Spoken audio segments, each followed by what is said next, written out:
Baik, soalan pertama kepada Al-Fadhil Ustaz Abu Syafiq. Boleh saya duduk? Berdiri. Bagi orang yang menganggap Muawiyah ini melakukan dosa besar, Muawiyah telah melakukan dosa, gilakan kuasa dan ijtihadnya tidak diterima apabila keluar menentang Sayyidina Ali. Apa pandangan Ustaz tentang orang tu? Imam Al-Baihaqi ada menyatakan bahawa Imam Syafi'i menghukum golongan yang berkaitan dengan peristiwa itu sebagai burah. Bila disebut burah, maka mereka ini melakukan satu kesalahan. Okay. Dan pandangan berbeza di kalangan Al-Asy'ariyah. Kadang-kadang kita jangan menghukum kepada semua Asy'ariyah. Memang ada sebahagiannya mengatakan bahawa Muawiyah di situ walaupun dia berijtihad, tapi ijtihadnya adalah bercanggah dengan nas. Kerana Imam Sayyidina Ali ketika itu adalah khalifah. Tidak sepatutnya soalan saya begitu. Bagi orang yang berkata begini, apakah perkataan dia itu diterima ataupun ditolak? Apa pandangan Ustaz tentang orang yang kata Muawiyah tamakkan kuasa, dia keluar bukan di atas ijtihad yang sah? Kalau tujuan dia adalah menghina Muawiyah, maka kita tidak menerima pandangan itulah. Jazakumullah khairan. Ini adalah perkataan Abdullah Harari dalam Sharih Al-Bayan. Al-Fadhil masalah dia bukan seorang nabi pun. Okey, kita sambung sikit lagi tentang soalan ni. Kenapa Ustaz tulis dalam Facebook, Wahabi apabila mengatakan Muawiyah borah, Wahabi sama macam Syiah?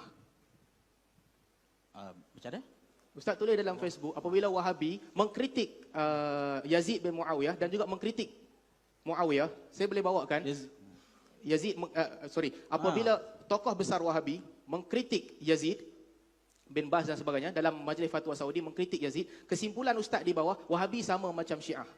Apabila Aid Al-Qarni mengatakan Muawiyah borah, Ustaz katakan Ustaz mengkritiknya, mensamakan dengan Syiah. Tapi kenapa apabila datang tiba giliran Abdullah Harari, kita boleh berbeza?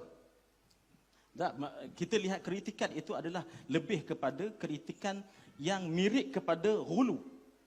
Tetapi dalam hal kritikan yang membina, contohnya kritikan yang menjelaskan tentang hukum, ianya juga adalah pandangan ulama-ulama di kalangan Asy'ariyah seperti dinukilkan oleh Baihaqi tadi, maka kita kata itu dari segi menjelaskan hukum. Saya bukan tentang Al-Baihaqi, tapi double standard ketika mengulas perkataan Wahabi dan ketika mengulas perkataan Abdullah Harari. Apabila Ustaz mengulas perkataan Wahabi, Ustaz kata Wahabi adalah Syiah, Syiah adalah Wahabi. Perkataan yang lebih teruk daripada itu dikeluarkan oleh Abdullah Harari bila dia kata ini adalah dosa, mereka tidak melakukan atas dasar ijtihad, bahkan dia mengeluarkan Muawiyah daripada hadis am tak boleh maki sahabat. Ustaz kata kita boleh beza. Double standard dalam berurusan dengan dua tokoh.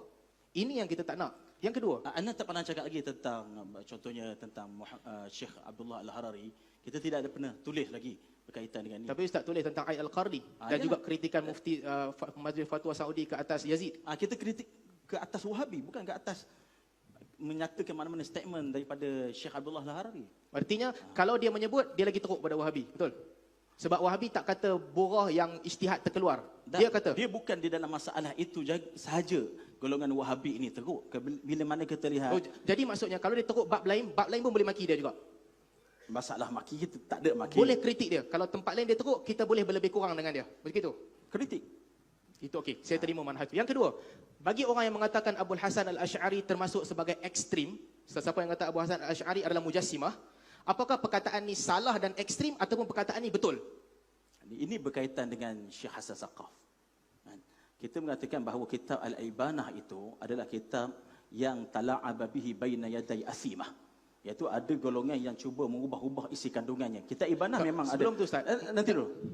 Dan masalahnya begini, bukan Ibanah tu, benda yang sama ditulis dalam 4 cetakan Al-Banah tentang Yadan dengan ID. Benda yang sama ditulis oleh Ibnu Asakir dalam Tibyan Kadhibil Muftari. Benda yang sama disebutkan oleh Ibnu Taimiyah di dalam Dar'ut Ta'arud. Benda yang sama disebutkan oleh Ibn Hazmin dalam Al-Faslu Bainal Milal wal Ahwa wan Nihal. Benda yang sama juga disebut oleh Hasan Saqaf. Ini bukan tipu. 5, 6 sumber berbeza menyebutkan benda yang sama. Atas dasar itu, mereka mengatakan Abu Hasan Al-Asy'ari mujassimah. Adakah tuduhan itu jahat ataupun memang betul mujassimah? Imam Abu Hasan Al-Asy'ari bukan mujassimah. Jadi maksudnya dan kita kena faham bahawa sebahagian penulis-menulis dia menyatakan tentang kalau buku itu benar, dikritik ke atas kitab tersebut. Tetapi secara tahqiq kitab tersebut isi kandungannya tidak betul. Jadi maksudnya Saqaf, Ibn Taimiyah, Ibn Hazmin, Ibn Asakir dan 4 cetakan Ibanah bersetuju untuk buat tuduhan palsu. Tuduhan palsu macam mana? Ke atas Al-Ibanah. Bersetuju Aidil Asimah. tambah perkataan Abu Hasan Al-Asy'ari yang dia tak sebut. Imam Abu Hasan Al-Asy'ari tidak menyatakan semua sekali isi kandungan al-ibanah sekarang ini. Kerana kita lihat kadang-kadang cetakan-cetakan daripada Kita bincang tentang benda spesifik. Apabila Abu Hasan Al-Asy'ari mengatakan bahawa ID merujuk kepada yadan. Ini tajsim ikut kaedah Asy'ariyah. Tajsim ikut kaedah Asy'ariyah. Tidak. Pada Asy'ariyah mesti takwil ataupun tafwid, betul? Ini bukan tafwid, ini itsbat. Dan kita lihat yadun tu dengan makna apa. Kalau yadun itu diterjemahkan dengan makna anggota tangan, maka itu adalah tajsim. Tak ada siapa kata anggota tangan. Jadi tak ada siapa tajsim, betul? Tak ada Wahabi kata anggota tangan. Dan sekiranya dipegang secara zahir ataupun terjemahan yang menampakkan ihamu jisim, itu melazimkan kepada Pertama, tajsim. kita tak tahu apa dalam kepala orang. Yang kedua, tak ada Wahabi kata anggota. Jadi tak ada Wahabi jisim, mujassim, betul? Ada golongan Wahabi Siapa? yang jisim. Contohnya kita lihat dalam Okey. At-Tuwaijiri dalam Ustaz bagi kitab. satu contoh. Wahabi gunakan perkataan adwun.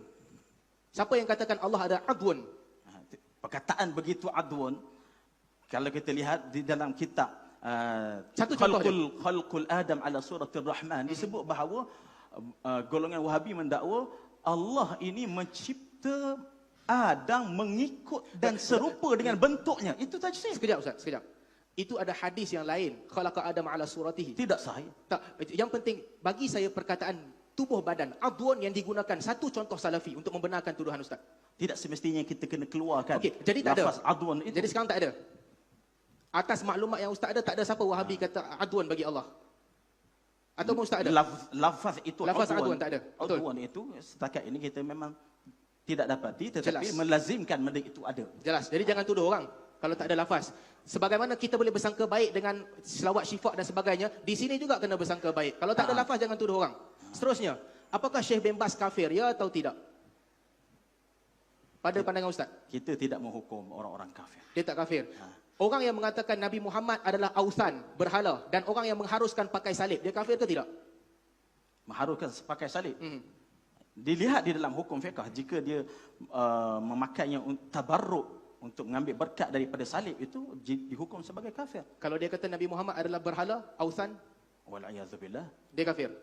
Kita dari segi hukumnya kita lihat bahawa kalau mengatakan Nabi Muhammad itu adalah berhala, kita bimbang, boleh jatuh kepada kufur, kita bimbang kepada dia. Ustaz, patah balik. Patah balik. Ustaz menuduh Syekh Mufti Wahabi bin Baz, ini daripada blog Ustaz. Itulah kita bimbang. Saya tahu. Bukan betul tu. bimbang, bukan bimbang. Ustaz menuduh bahawa dia telah mengatakan bahawa ausan, Nabi Muhammad adalah ausan.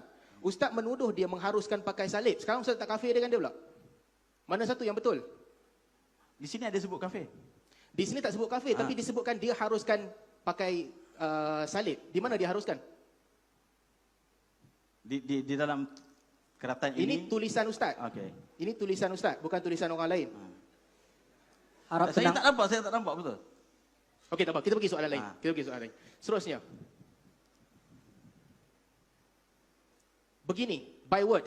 Astaghfirullah. Apa Asri buat belakang tu? La haula wala quwata illa billah. Orang lain boleh berdiri molek je, dia rasa apa duk bahagian belakang punggung orang lain tu. Orang yang menulis begini, apa pandangan Ustaz tentang dia? Harap tenang. Okey, saya mengatakan bahawa benda yang macam ini adalah kadang-kadang lahir daripada memang kita tidak puas hati dengan satu pembawakan mereka, dan dari segi adabnya kita memang manusia itu melakukan apa-apa kesalahan dan dia boleh Jadi itu balik. satu kesalahan. Kenyataan itu satu kesalahan. Betul. Tidak, kita mengkritik dia, memang saya mengkritik dia. Tidak ada masalah benda tu. Perkataan seperti tadi tak patut diucap. Betul. Itu adalah daripada blog Ustaz. Tetapi ini adalah di antara sebab saya mengkritik Muhammad Asri. Ya akhi, Dr. Mazhar menyebutkan sama seperti Ibnul Arabi. Sama by word saya telah buktikan tadi. Dr. Mazhar mendakwa ulama Islam halalkan liwat ke atas tubuh manusia. Bukti ada di bawah. Ini ada di bukan bawah. dakwaan dia. Ini dakwaan Ibnul Arabi. Dia nakalkan. Dan ditulis dalam kitab-kitab mazhab Maliki. Kita boleh buka dan rujuk. Kenapa dia seorang kena? Jadi maksudnya, kritikan yang sama Ustaz sanggup bagi kepada Ibnul Arabi? Dia berlain. Asri bukan Ibn Arabi. Perkataan yang sama diucapkan oleh dua orang. Dengan Asri Ustaz bantai dia. Ustaz sebut perkataan begini. Tapi Ibnul Arabi, oh Asri bukan Ibnul Arabi. Mana manhaj? Di dalam hal ini tidak berkaitan dengan manhaj. Dia berkaitan dengan kita perlu mengkritik dia kerana dia mengkritik para ulama. Bukan masalah kritik. Benda yang sama diucapkan oleh Asri, benda yang sama diucapkan oleh Ibnu Arabi. Ustaz hentam Asri dengan hentaman di luar kadar manusia. Terima kasih.